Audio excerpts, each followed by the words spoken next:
Oi, sei Charata. Você sabe qual que é a diferença entre desejar e querer? A princípio são palavras que parecem a mesma coisa, mas existe uma sutil diferença que no final das contas vai ajudar você a conseguir cumprir alguns dos seus objetivos de vida mais difíceis. Um papo um pouco diferente hoje. Presta atenção, para a gente ilustrar essa diferença, vou dar um exemplo. Imagina que eu sou um chocolatra, mas ao mesmo tempo eu tenho alergia ao amendoim.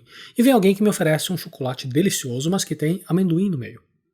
Aí eu vejo aquele chocolate que desperta o meu desejo. Eu desejo. Sinto aquele cheiro, aquele chocolate, me vem água na boca, mas no fundo eu não quero sofrer as consequências de comer uma coisa que tem amendoim, porque eu sei que vai me trazer problemas. Então o que significa dizer desejo, mas não quero? Em vez de eu ficar reclamando que eu não posso comer o chocolate por causa da alergia, eu digo simplesmente que eu prefiro não comer. Não é apenas um jogo de palavras.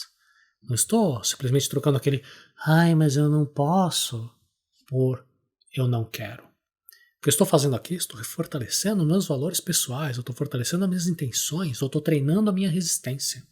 O Aldous Huxley dizia que as palavras são como fios que tecem a nossa própria realidade.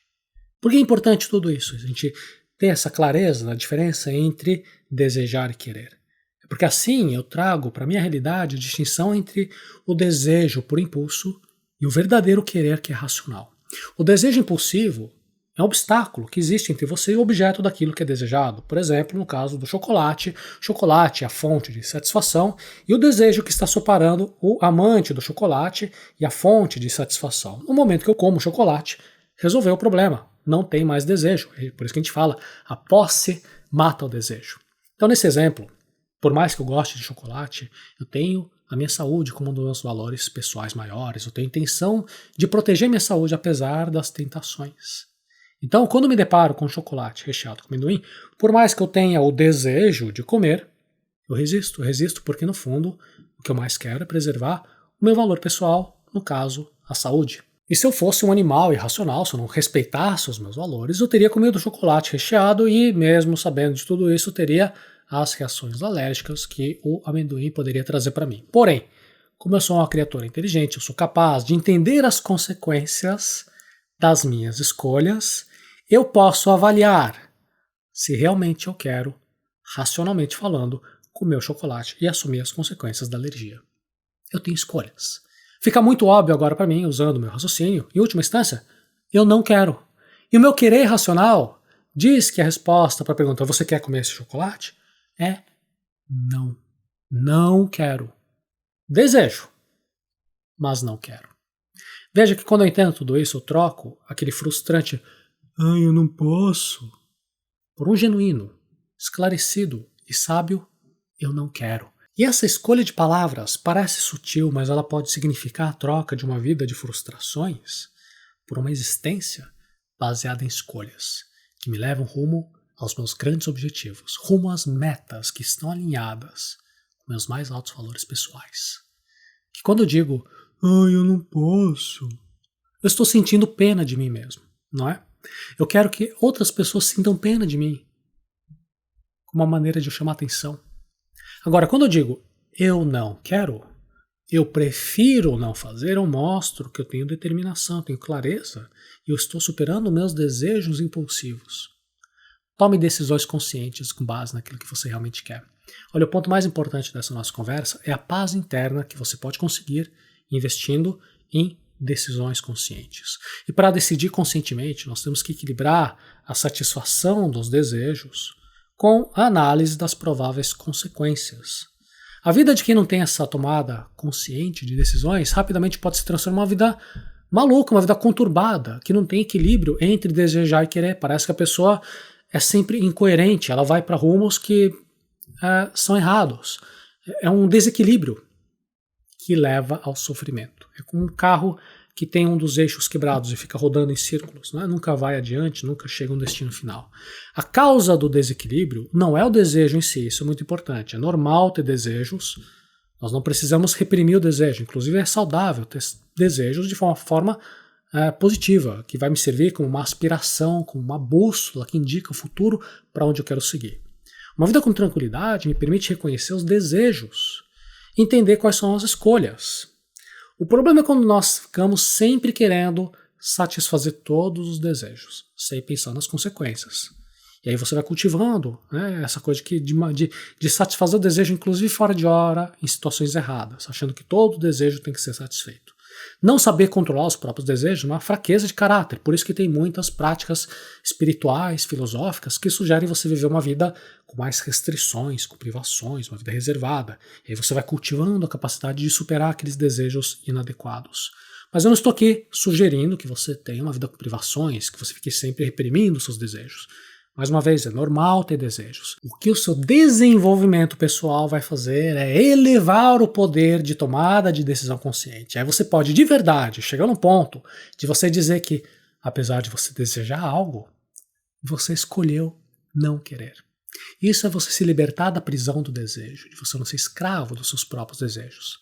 Não tente eliminar os seus desejos. Use seus desejos como uma maneira construtiva, como uma ferramenta, uma motivação necessária para a vida. Apenas desapegue a ideia de você ficar satisfazendo todos os desejos. Aí você pode viver o momento presente, vivendo a vida que você realmente quer. Lembre-se, sempre existe uma escolha. Você não é obrigado a fazer nada que você não queira de verdade. A não ser, claro, numa situação bizarra em que alguém está te ameaçando de vida ou morte. Mas tirando essa exceção, se você acredita que você tem que fazer alguma coisa que no final das contas você não quer, é uma fantasia que você criou. É uma história de escassez que foi repetida várias vezes na sua cabeça e você começa a tomar aquilo como uma verdade absoluta. Mesma coisa acontece no contrário, quando você fala que você não pode fazer uma certa coisa. Você fala, eu não posso. Você está direcionando seu foco de atenção na escassez, em vez de dedicar o foco na abundância. Vou te dar alguns exemplos para não ficar abstrato demais essa conversa. Vamos supor que você diga, eu tenho que acordar cedo. Pobre de mim. Eu preciso acordar cedo. Não, você não precisa acordar cedo. Você escolhe acordar cedo. Entende a diferença? Na primeira história que eu estou contando, eu tenho que fazer alguma coisa. Eu sou o quê? Eu sou uma vítima. Eu sou uma vítima vulnerável, incapaz, sem capacidade de escolha. E a vítima, que não tem capacidade de escolha, ela está sendo obrigada, coagida a fazer aquilo que outros estão mandando. Por consequência lógica, a vítima não é responsável pelo resultado das escolhas dela. Por quê? Porque não foi ela que escolheu. Ela não tem capacidade de ação. Então é muito fácil para a vítima ficar se queixando, porque a vida que ela vive não é resultado das escolhas dela. O que nós queremos é exatamente o contrário. Perceba que você está no controle da sua própria vida. Você tem o poder de colocar no papel aquilo que você realmente quer para o seu futuro. Você pode começar hoje mesmo a tomar decisões conscientes para transformar esses objetivos em realidade.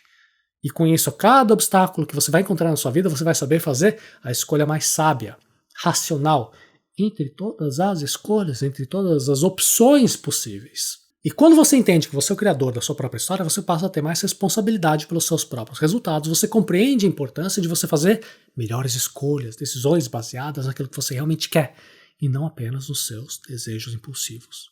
Aí vem o mito do sistema que nos obriga a fazer aquilo que nós não queremos.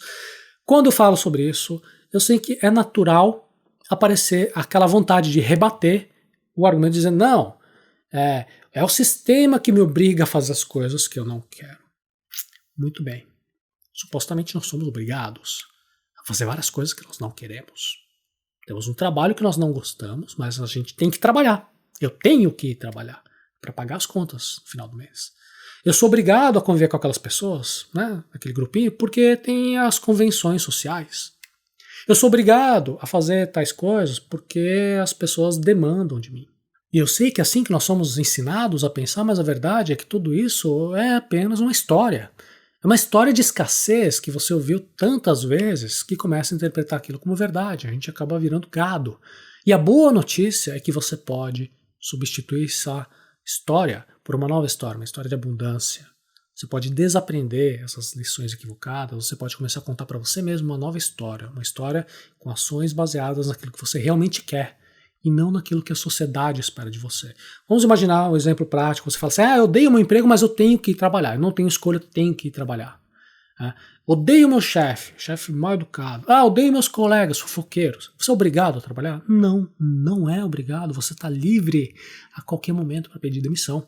Você tem escolha de ficar desempregado, você tem a escolha de ir para um outro lugar, fazer uma proposta e trabalhar em outra empresa. Você pode também iniciar um negócio próprio em paralelo ao seu emprego, até você ter a segurança para você poder se demitir. Em qualquer um desses casos, veja, é uma escolha sua continuar no seu emprego atual. Você não tem que trabalhar, você está escolhendo trabalhar e ir para o seu emprego atual. No dia que o incômodo, seja com a natureza burocrática do trabalho, o seu chefe mal educado, seus colegas de trabalho que são fofoqueiros, no dia que esse incômodo se tornar algo insuportável, aí vai ser sua escolha pedir demissão e partir para novos horizontes. Aí, claro, nem tudo é escolha nossa, obviamente. Tem cenários em que você vai comparecer ao trabalho, você tem a vontade de trabalhar, mas pode acontecer uma crise financeira e você ser demitido. Teve um corte geral. Talvez seus colegas fofoqueiros fizeram um complô, conspiraram para que você seja demitido injustamente. Talvez caia um asteroide, um raio em cima da empresa, você vai lá todo bonitinho de manhã trabalhar e não tem mais empresa. Não sei. Todos esses acontecimentos são parte da vida. Tem aspectos da vida que a gente não tem controle, ou tem pouquíssimo controle. A vida é assim. Você precisa aprender a viver o momento presente para ver as coisas como elas realmente são, e aí você vai ficar livre do desejo de que, se as coisas fossem diferentes, talvez você fosse mais feliz. Hoje nós conversamos um papo um pouco diferente sobre a sutil diferença entre aquilo que você deseja impulsivamente e aquilo que você realmente quer para a sua vida. E tem 4 lições sobre tudo isso que eu gosto muito. A primeira é você entender as consequências das suas escolhas. Se você não tem consequência das consequências das suas escolhas, a sua vida dificilmente vai te levar para um ponto de equilíbrio, te leva a caminho dos seus maiores objetivos. A segunda lição é que nós não queremos ser prisioneiros dos nossos desejos. Também não queremos exterminar os desejos. Queremos usar os desejos como uma ferramenta positiva de motivação. A terceira lição é que a melhor forma de você não se tornar escravo dos seus próprios desejos é você trocar de perspectiva. Em vez de usar aquela perspectiva de escassez, use uma perspectiva de abundância. Perceba que você tem outras escolhas e cada escolha tem diferentes consequências. E fazendo as escolhas é que você vai aumentar o seu querer e vai controlar o seu desejar. E você pode sinceramente, de verdade, dizer desejo, mas não quero. E a quarta lição é que a única forma de substituir decisões impulsivas por escolhas conscientes é investir no desenvolvimento pessoal. É você estudar, planejar e principalmente observar os seus erros, seus acertos, de maneira a se colocar no controle da sua própria vida. Para começar, sugiro que você passe os próximos 7 dias prestando atenção na sua linguagem.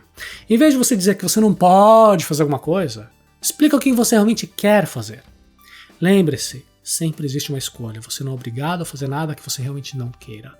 Aliás, se o que realmente você quer é se desenvolver ainda mais como pessoa, te convido a visitar arata.se/desenvolvimento pessoal para ver uma aula especial sobre como alcançar melhorias na sua vida, começando por você mesmo.